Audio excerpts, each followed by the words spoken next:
What are live extracts? It's an extremely broad question, but it's definitely one that's worth answering. Anytime you see the word live in an extract name, whether it be live resin or live rosin, it simply means that the flower going into that extract never underwent a curing process.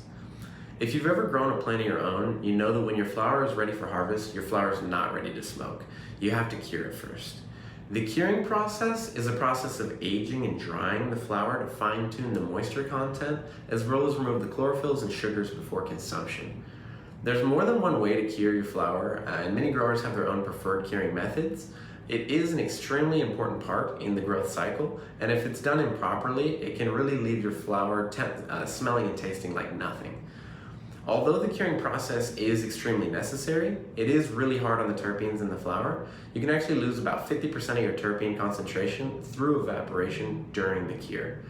If you're not familiar with what terpenes are, I do have another video that I'll link down in the description that does briefly describe what terpenes are and what they do. I'd recommend checking that out just because terpenes are an extremely important part about cannabis.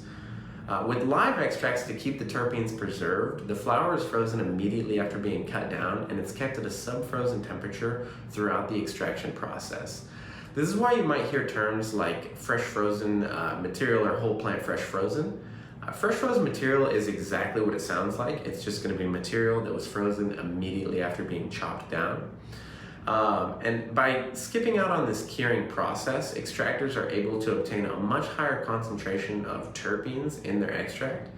And as many of us know, terpenes are going to be what dictates the direction your high is going to take. And so having that higher level of concentration of terpenes can oftentimes result in a more potent high. Live extracts is an extremely broad term. So ultimately, it can refer to different extraction methods being live resin, live rosin, things like that. The biggest takeaway from this video and the biggest thing you should know when you hear the word live in an extract is that the flower going into that extract should have never gone through the curing process to be considered a live extract. I do hope this is helpful. If you're looking for more Budtender related content, do consider subscribing to the channel because that's all I post.